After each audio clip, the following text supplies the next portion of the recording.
UERJ Entrevista. Temas atuais comentados por professores e pesquisadores.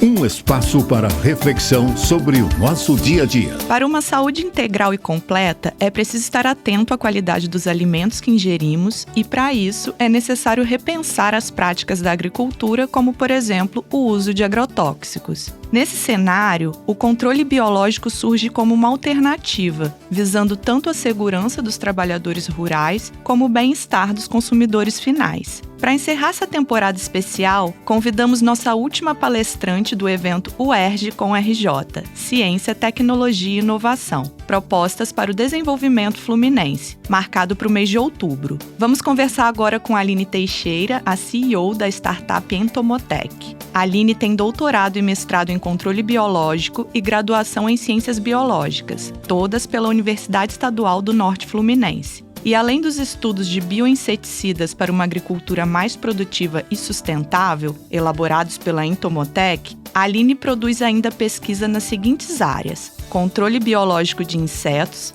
interações micro-organismo-planta, sustentabilidade, inovação tecnológica e empreendedorismo. Eu sou Gabriele Novello e este é o UERJ Entrevista. Obrigada por aceitar o nosso convite, Aline. Obrigada a você, Gabriele. Obrigada a todos. Aline, você desenvolve pesquisas que contribuem para o melhor aproveitamento da agricultura no Rio de Janeiro. Esse é um assunto fundamental quando a gente pensa em saúde, né? Afinal, o que a gente come interfere bastante no nosso corpo, na nossa vida, de uma forma geral.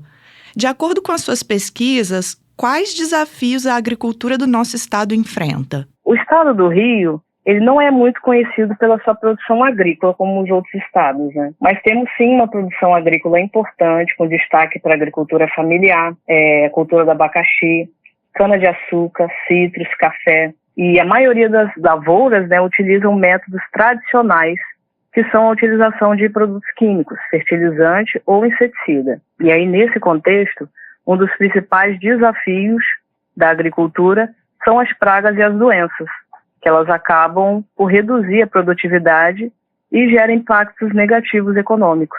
As suas pesquisas atuais têm como foco alternativas ao uso de inseticida químico na agricultura, ou seja, nos alimentos que a gente come, né? Mas quando eu vi isso, eu fiquei me perguntando, existe algum inseticida que não seja químico? E aí, dá para chamar de inseticida ou ganha outro nome? Inseticida químico é o mesmo que agrotóxico? O inseticida químico sintético, ele é produzido no laboratório e é o que a gente chama de agrotóxico. Porque inseticida químico, ele também pode ser de origem natural, de origem biológica. Inseticidas químicos naturais são os que possuem substâncias tóxicas para o inseto, como o extrato de planta, o óleo de nim, por exemplo, que é muito utilizado. As toxinas produzidas por micro-organismos, como a bactéria Bacillus, o BTI, que foi amplamente utilizado no controle do mosquito da dengue, por exemplo, também, né, é um inseticida natural. E também tem as toxinas produzidas por alguns fungos, que causam doenças somente em inseto. Então, essas substâncias que são produzidas por plantas ou micro-organismos são os que a gente chama de inseticida químico natural, que ele não é produzido em laboratório, ele é produzido naturalmente pelas plantas ou por algum micro-organismo. Entendi. Nós sempre ouvimos que agrotóxico faz mal para a saúde, né? Mas eles são amplamente usados, né? Eles ajudam a resolver algum tipo de problema também? Qual é o histórico do uso desses agrotóxicos na agricultura? Por que eles começaram a ser usados? Se houve alguma mudança em relação ao seu uso? Você pode dar um panorama para a gente? Os agrotóxicos, sim, eles foram bem importantes e significativos, né? Apesar da gente saber a problemática que a gente tem hoje. Foram extremamente eficientes no controle de vetores de doença, como o mosquito anófelis, o transmissor da malária. Na década de 40 a 60, foram amplamente utilizados na agricultura para aumentar a produtividade agrícola, garantir a segurança alimentar, e funcionou por um tempo. A problemática começou quando os agricultores começaram a utilizar doses cada vez maiores do produto, o que fez com que os insetos se tornassem resistentes e eram aplicadas doses ainda maiores, e esse ciclo vicioso não importante e não bom, né, para o meio ambiente.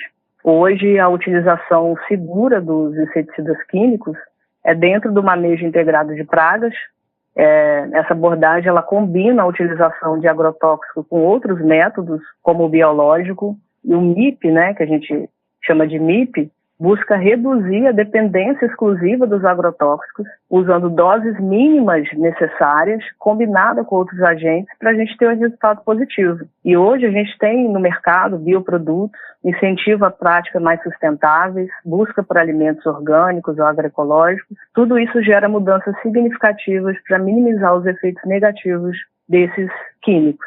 Agora que a gente já tem uma explicação básica, né? Você pode explicar para a gente quais são os principais problemas que os agrotóxicos causam na saúde dos trabalhadores rurais?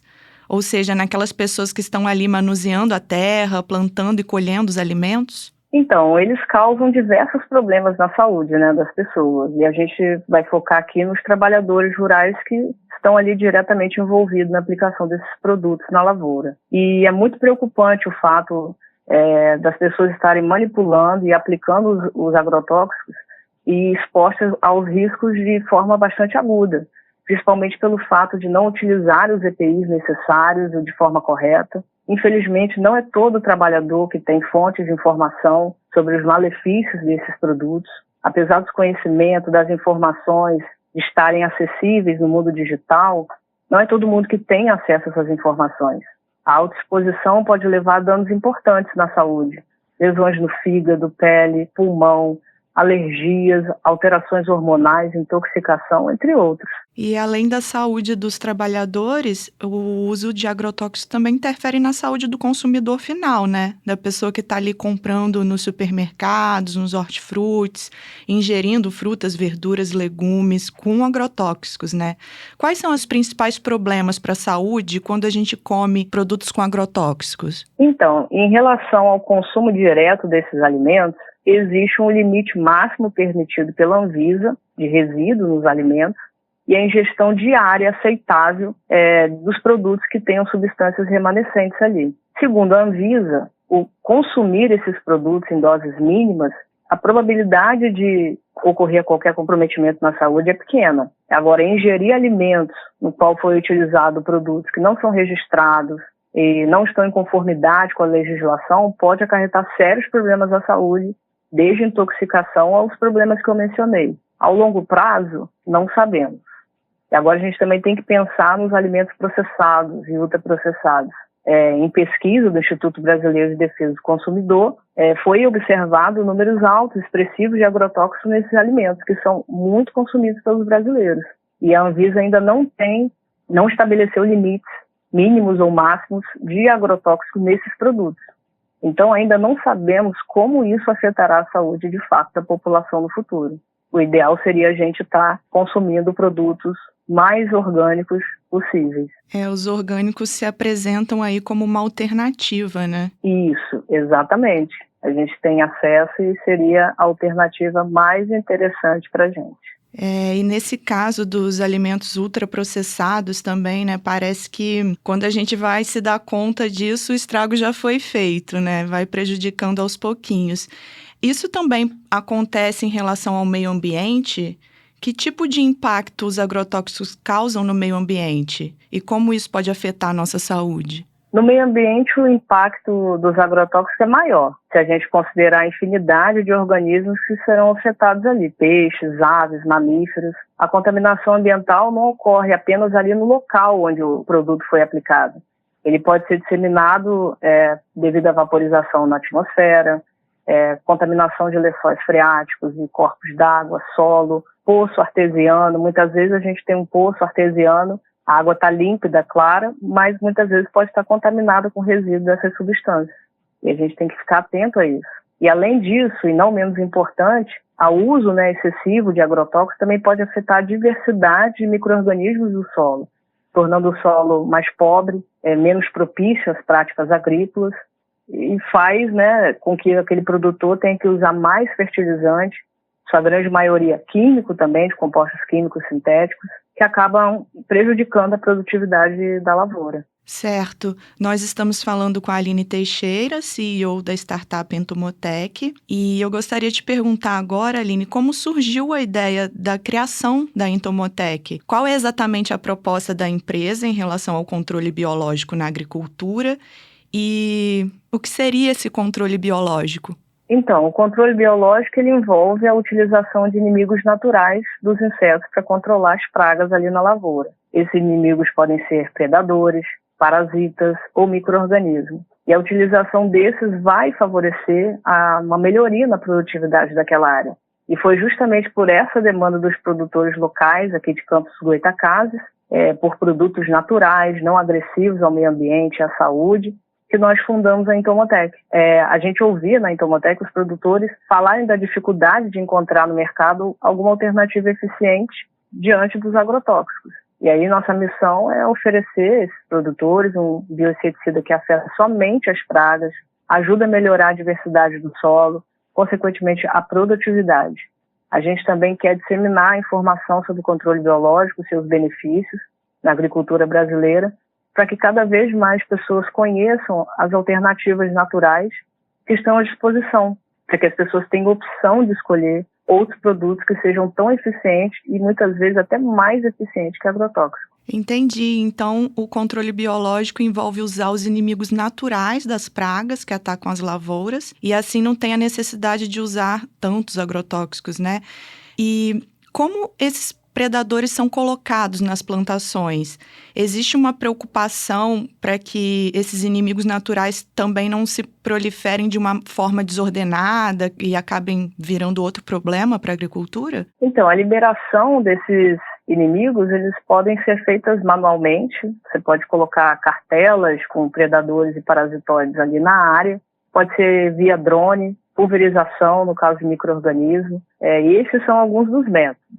Em relação à proliferação desordenada, na verdade é mais difícil manter esses inimigos naturais ali no ambiente do que eles se proliferarem de forma desordenada. Quando a gente fala de agricultura, seja o agricultor familiar, onde ele tem uma área menor, mas tem uma produção diversa ali com couve, milho, tomate, ou a gente fala de uma monocultura de grandes fazendas de soja, milho, a disponibilidade de alimento é altíssima e não há predadores. Então a população da praga aumenta naquela área. Ao redor, você pode até ter uma região de mata, mas é ali na lavoura que as pragas gostam de ficar, até porque na mata tem predador.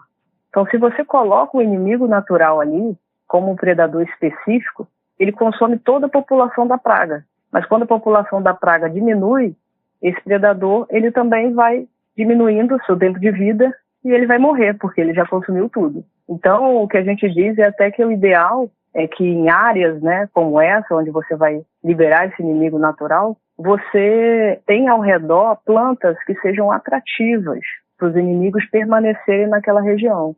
Usando crisopídeo, por exemplo, você tem as larvas, vão ser as que vão predar pulgão, cochonilha. E aí se você coloca ao redor ali daquela área plantas, né, flores, os adultos que emergirem, eles vão ter o alimento deles, porque na fase adulta ele só se alimenta de néctar.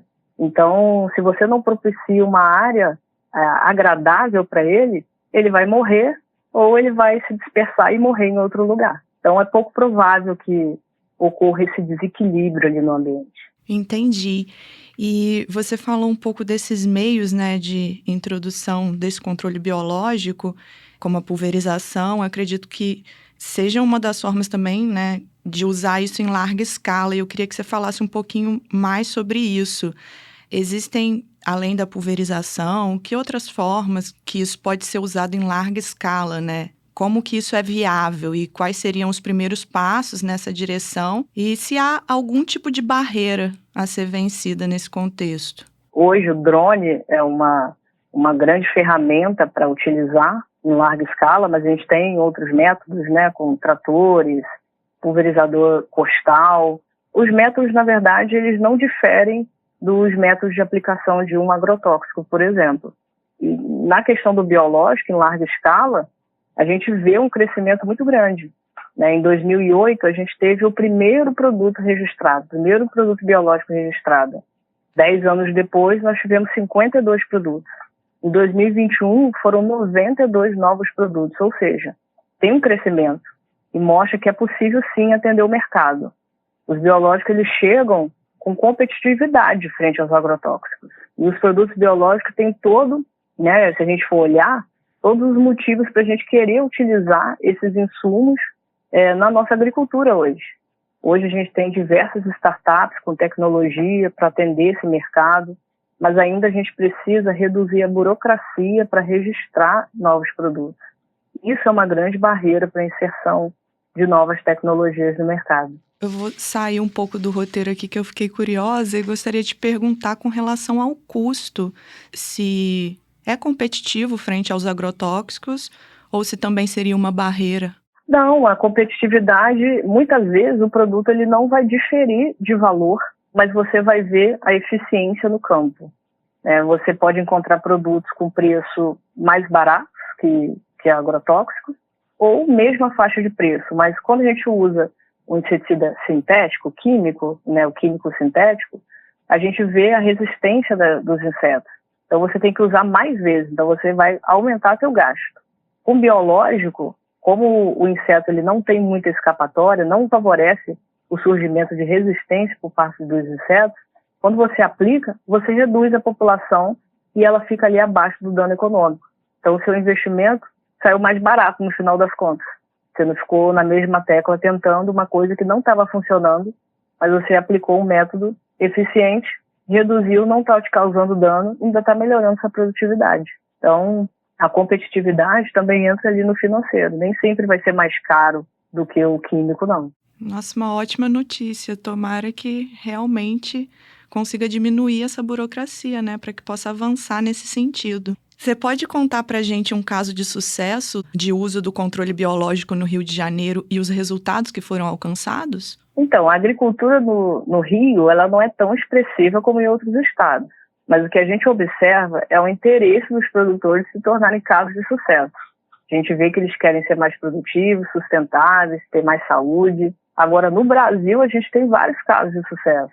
Nos anos 80, por exemplo, o baculovírus foi utilizado para controle da lagarta da soja. Na época, os produtores eles olhavam a região, coletavam essas lagartas mortas, congelavam e faziam um preparo, que é você macerar, né, a lagarta com um pedaço de madeira, alguma coisa, adicionar água e pulverizavam na área quando ela tinha presença de surto dessas lagartas e houve um controle eficiente da praga. Na cana-de-açúcar, a gente teve um dos mais duradouros programas de controle biológico brasileiro.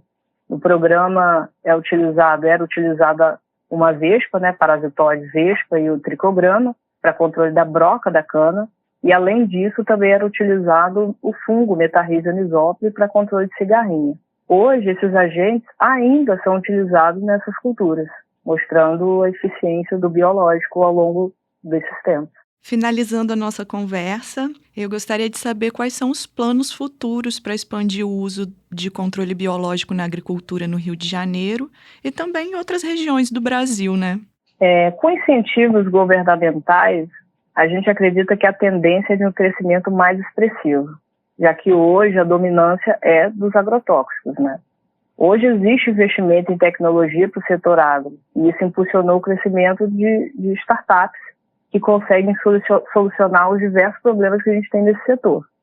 Hoje os biológicos são bem utilizados, a gente vê muita gente utilizando, com muitos casos de sucesso, até em grandes culturas, soja, milho, mas a gente acredita que os incentivos governamentais serão importantes para o uso dos biológicos serem mais bem aproveitados, justamente pela necessidade que a gente tem hoje de buscar sistemas agroalimentares mais eficientes, seguros e sustentáveis.